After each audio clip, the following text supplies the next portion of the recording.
there is a diagram. That is what she says. In the diagram, you find the picture of a man, she says. That is what the Egyptians depict as a cryptic picture, the picture of the inner man evolving in all the forms of nature. You will find this picture on the pyramids and the Egyptian pyramids. And she says, the glory fades and fades until it becomes dark when it touches the ground. And it is as dark as night when it goes to the bottom. And again, it goes to the highest point of illumination when the ineffable glory bends back again. This is the picture on the first page of the book. That is what she says. The book is nothing but yourself. So in the book Isis Unveiled, on the first and second pages you will find the description of this first page of the wonderful book. And there are people who searched and searched for that manuscript, unfortunately. What? Who searched? There are people, they thought that there was a manuscript somewhere. At every step she is hinting, there is only one copy of it is now in existence. That is the I am in you. And she is also hinting that it is existing in the cave temples. That is within yourself, the layers of your consciousness. So this is one aspect of this stanza. First to the west, then to the bottom into the earth, then to the east once again. Then sixth, the sixth mantram or sixth stanza. Yat Purushena Havisha. Yat Purushena Havisha. Deva Yajnam Atanvata. The third line. Vasanto Asya Asit Ajyam. And then fourth line. Grishma Itva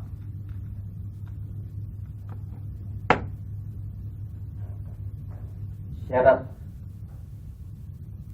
Haviti. Grishma Itva Sharat Haviti. So, Yat Purushena Havisha Deva Yajnam Atanvata. Vasanto Asya Asita Ajyam Grishma Yitva Sharat Havi. Purushena, by the person or Purusha. Next, Havisha.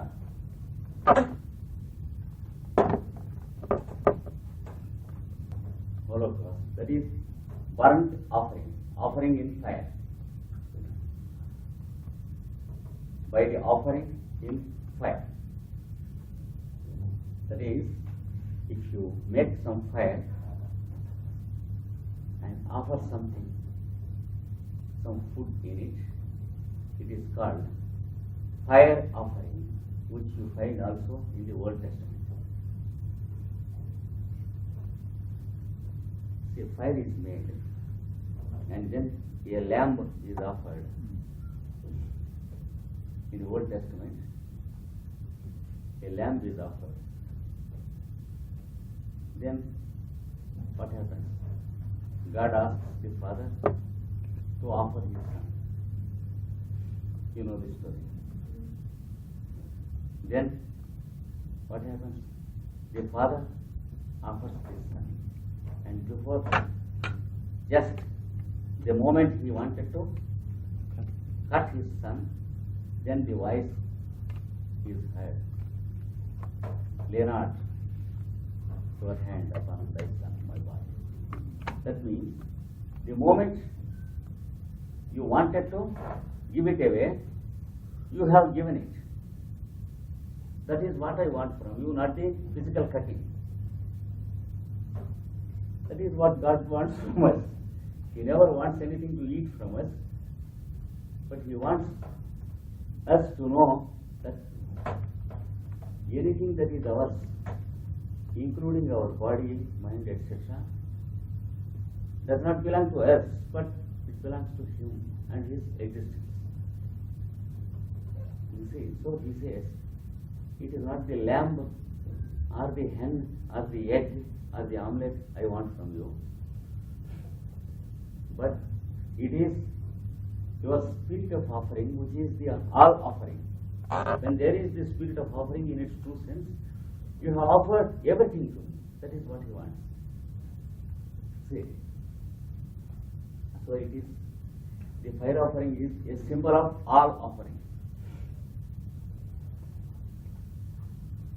Then once again, God shows the lamb to the fire. What does that mean?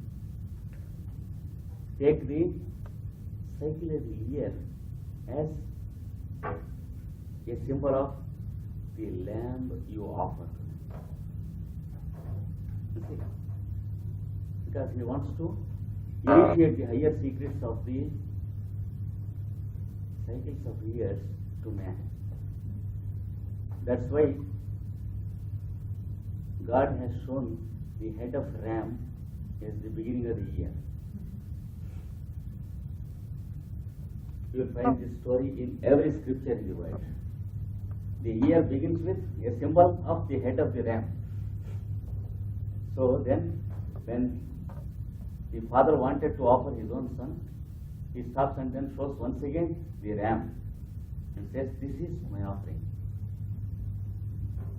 That means you offer the activity of the whole year to me, and I am here in the form of the whole year to look after you. That means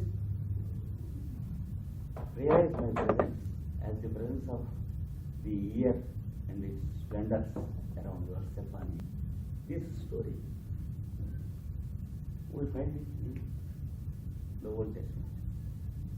We find it in Mahabharata, Bhagavata, and all the 18 Puranas.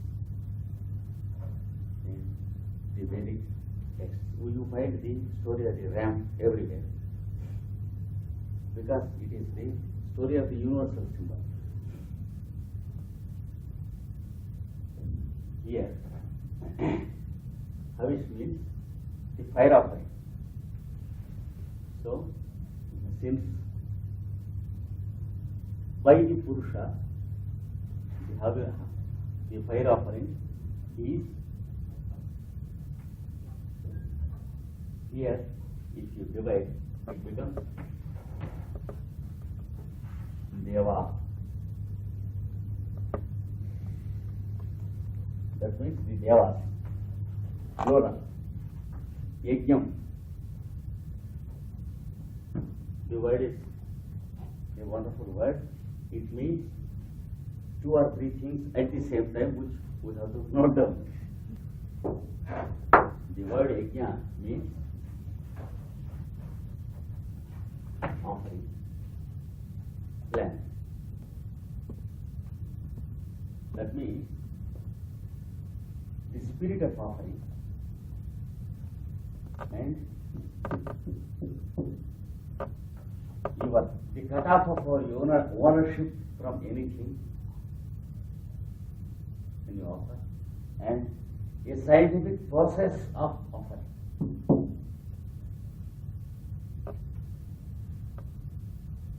All these 3 concepts put together are called yajna.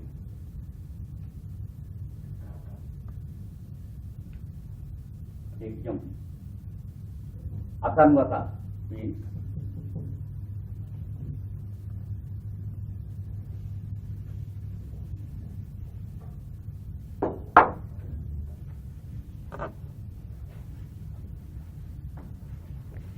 Kevalam.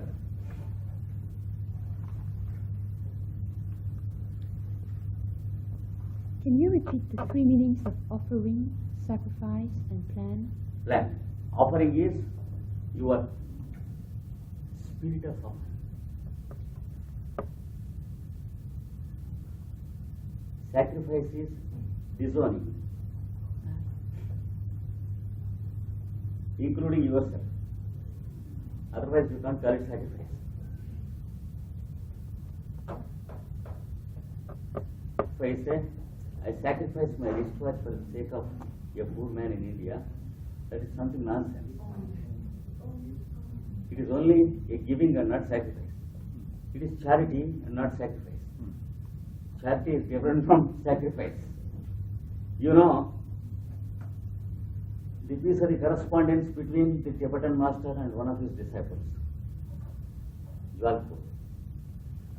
The disciple asked why he was cut off by the master. He said he had offered everything, money and many things. The Tibetan, you know the letter of the Tibetan master? Yes, except yourself, because we never wanted all these things, we wanted you. That's why there is a present cut off to you from the ashram. I think you know this correspondence. No, only the sense, because we discussed it here once in the group. Yes, there is a correspondence, passages and paragraphs, some parts of which I could get. It's wonderful. Say, the so-called disciple was very careful about himself and always he is remembering himself and not the humanity. He always remembered how much he offered, what valuable things he offered to the ashram for the plan, and what good arrangements he could make to Alice Bailey for the work and all that. And he was asked to be away from the ashram, that is from the work and activity. And it was declared that he no more belonged to the activity. And then, with great indignation, he has written a letter to the master. Tibetan. These are my offerings, almost the maximum I have offered. Nobody offered as much as I offered. Then the answer is yes. You have offered everything except yourself.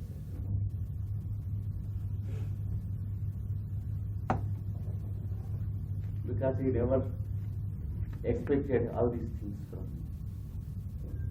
It is only false gurus who accept bounties and gifts and everything from disciples. There are, of course, such gurus. That is very good. I want to have it from the disciples. Then the disciples are taking care.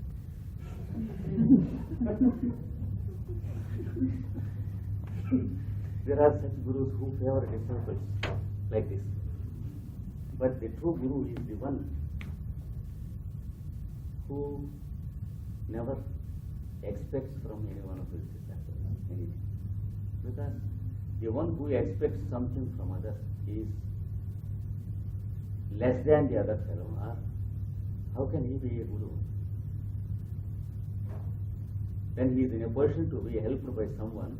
That someone becomes his guru. He cannot be a guru of that someone. See, when I need your help, I cannot call myself your guru. I should call you my guru because I want your help. Poor fellows. There are many gurus, but the Tibetan says, you have offered everything which I never asked, but I never asked these things. You never offered yourself, and that is the one thing I wanted. So, yajna means such an offering. And then there is a plan or a method or a procedure of offering oneself. All these things put together called yajna. Asanvata means develop. So, since the devas developed the method of offering the fire offering something in the fire by the Purusha. That means they could offer the same Purusha into fire because they have nothing else. Everything is the same Lord and His presence. If they want to offer something, where from? From Him they have to offer. So they made a holocaust of the same God. They burnt Him and offered Him. Now here is a peculiar turn given to the whole story, which makes us understand certain things. So these fellows, they began to do something, and they found God omnipresent, and they killed Him and offered Him to Him.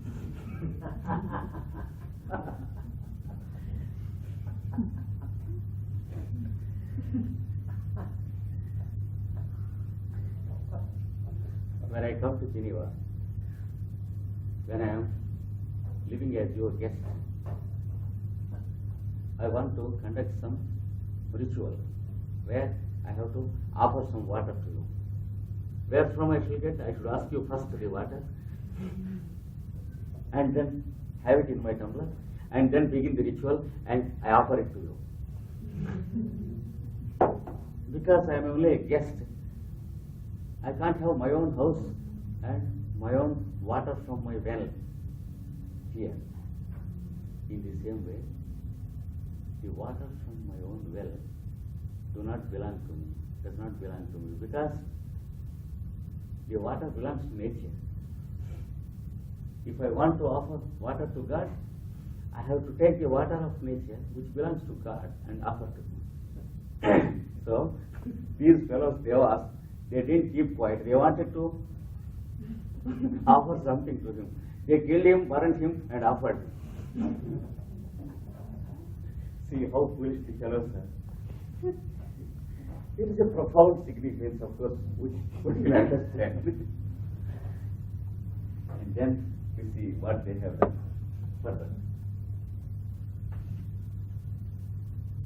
Thirdly, Vasanto.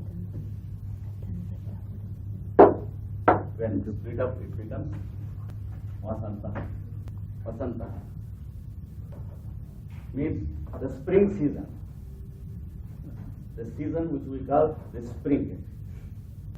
Asya, the next one. To him. Next, Asit. Asit means it was.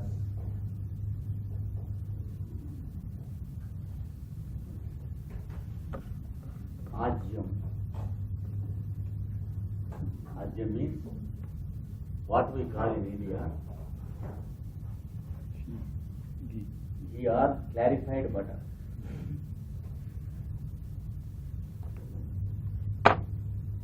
You see, they take milk, they boil it, they cool it, they add a drop of sour cream in it, close it. Next morning you will find a type of yogurt which they call the curds, and they churn it and they get butter, sour butter, not ordinary butter. The butter is something like sour thing. It's our sister, not sister, I think is Indian way of doing it. And then they heat the butter. Then they get what we call the ghee or clarified butter. That is, the water content of it is gone and the oil content of it is left. Then it is used for offering purposes.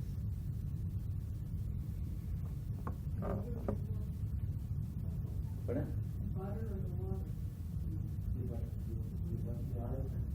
Oil content. So ajyam means ghee or clarified butter. So these fellows wanted to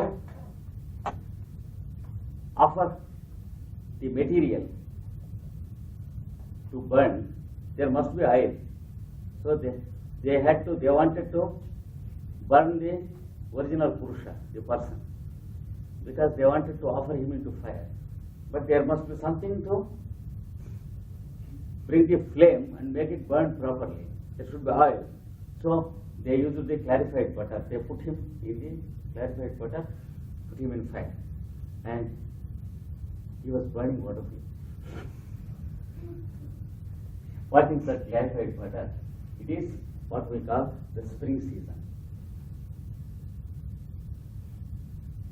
So these fellows took out a part of the year, which we call the season of the spring, and made it into something which helps the fuel to burn, bring out the flame. And then he mixed this wonderful Purusha in it and offered it. We'll see what it is. Arjun. Then Grishma.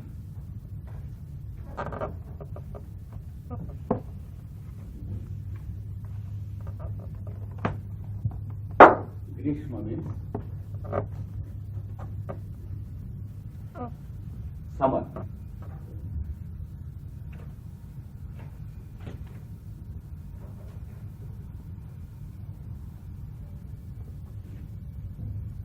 Grishma means summer. Yidma means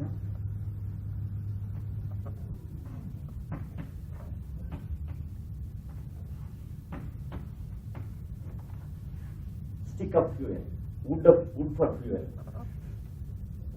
The wood, which we call the sticks for burning, for fuel.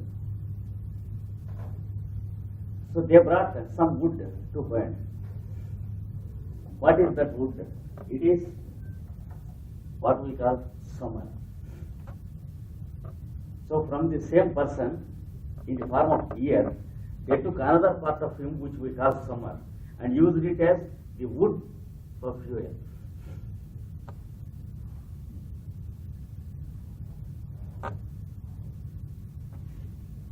And Sharat.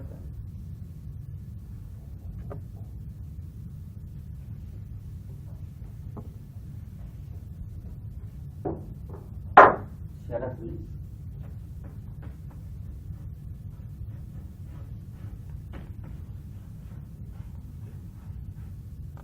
harvest season.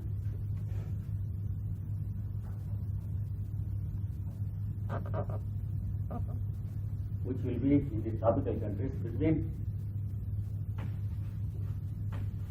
September 21st and November 21st. That period is called Sharat, harvesting season. That is the season when the grains are filled with food material.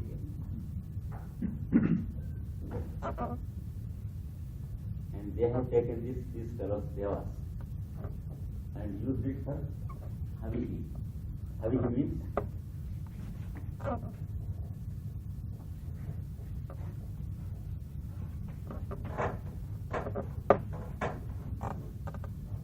food for burnt offering.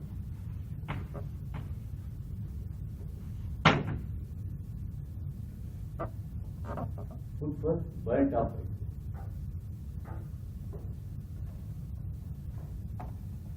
So, first to kindle fire, they brought some wood, and to make it burn, they brought some oil. Then they brought some grain to burn in it. That grain is what we call the harvest season. This is grain. Not the train. Which one? The grain.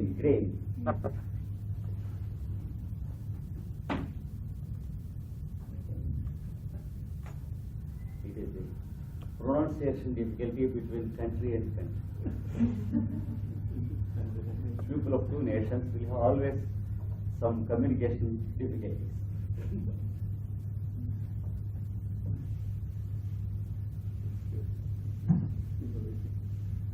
for your information, the solar year in the tropics is divided into 6 equal parts called the 6 seasons.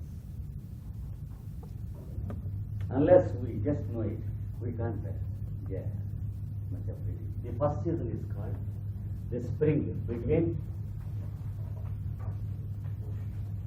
March 21st and May 20th.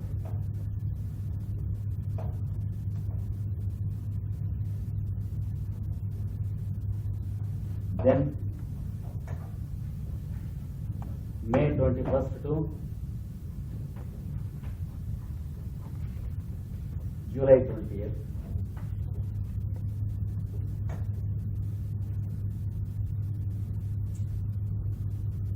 We have what is called the summer. It is called Grishma or summer. This is called Vasanta or spring. Vasanta means spring season. Grishma means summer. July 21st to September 20th. They have what is called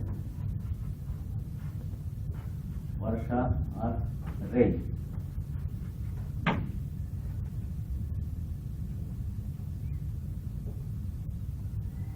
Rain. Varsha, it is called Varsha. Mm-hmm. Then September 21st to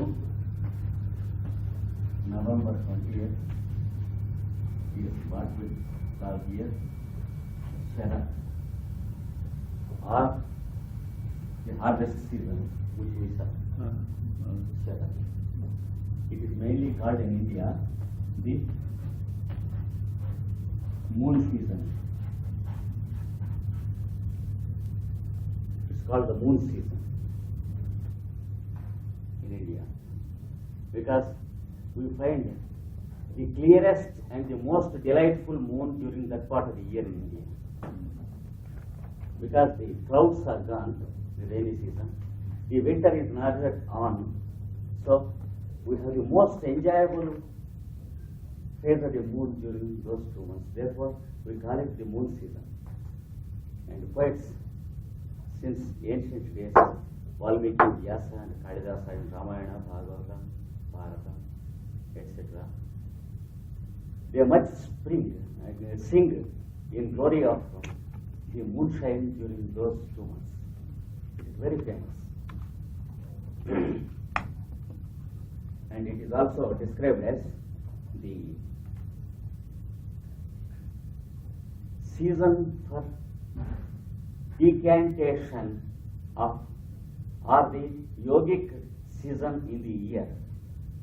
This is because previously the water of the rivers will be muddy, tardy.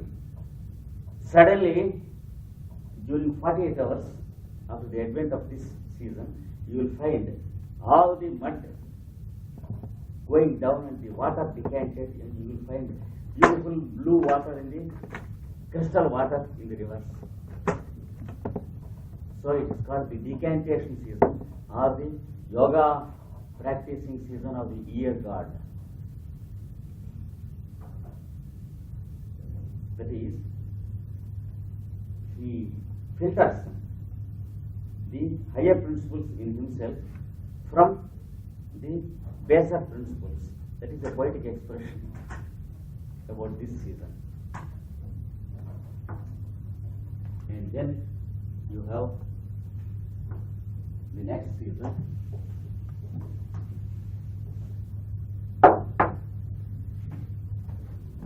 November, January, Hemanta. That is, it is called the snow season, winter. And finally we have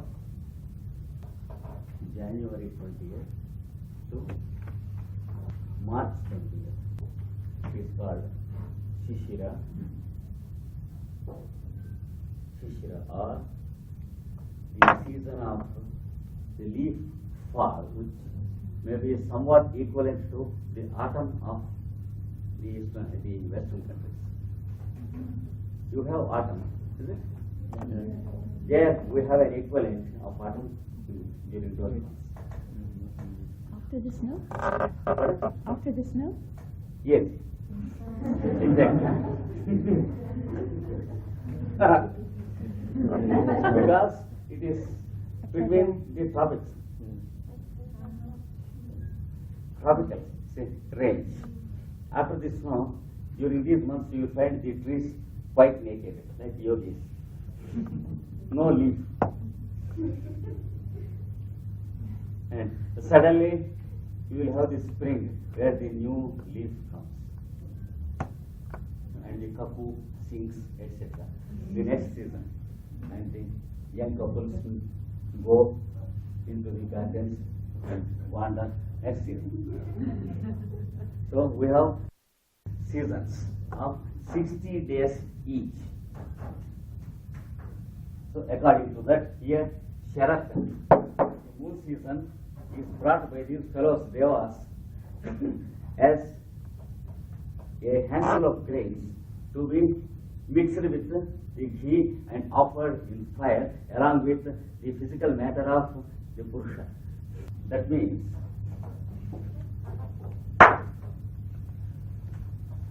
suddenly the devas awakened in one unit globe of creation. You see? Then they found that something going on already, in spite of themselves. All the while, they don't know where they are. They were sleeping in nothingness. So they woke up and found that something is going on within themselves and around themselves. Immediately they found the instruments and the implements to work with. Already there, they are gathered, and they began to work. And they wanted to offer according to the plan because they found that somehow they felt that they have to do it. Just as the young boy, when he is born, he feels like bleeding, or he feels like crying. What happens if he doesn't cry? The parents will cry because he is dead. The newly born child should cry. That is a sign of his first breath. Otherwise, the elders begin to cry that he is dead. Here, these fellows, they felt like doing the offering. And then they took out from that god, they saw what was there in him. And they saw some spring season. And they brought it as something. It is spring season, Vasanta, as clarified butter. And they saw that there was the summer or heat of the year, hottest part of the year. That means they found that the water of the earth or the grosser principles are sublimated or elevated into what we call the vapors of water to form once again clouds. So a cyclic phenomena the devas saw when there was nothing in space, in the globe going on. So first they offered something. Then they wanted some fuel, that is the activity of combustion in the creation. We have everything being maintained by combustion. If we take food, it is digested and distributed, so there is combustion. If we take air, the impurities are burnt up and the blood is purified and there is combustion. So the fellows found some combustion going on in every part of the globe. So out of it, they took the formula of creation. And then they saw that something is coming out as return or harvest. That is, what is the result of this creation? It is only its own fruits or the results. That is the cycle of creation. When a grain is sown, you find the plant coming, and what is the result? Giving 1,000 grains. So they saw the formula of the whole creation used as its own seed and being realized as its own grain multiplied. So the devas, just they began joined hands and began doing all this. In the formula of what we call the cycle of the year. So the devas worked out the cycle of the year with all its properties and seasonal splendors as the cyclic chain actions of nature. And then they found that something is coming out as return or reward. We have to eat. So the animal has to eat the plant, and the human being has to eat the plant and the animal as well. So there is the reward. And once again, they understood why all these things are given to us. Just for no return and gratis. See, why air is given to us? Do the fellow air expect something from us? Are we so important in Geneva to do something useful for him by way of return? Are we so influential, fellows, so that he may seek our favor and get something done by us by helping us? They found no such seed or motive. They found everything being offered unconditional. So they felt like offering once again what they got. And then they learned the spirit of offering. This is, so you take down the translation of the whole thing.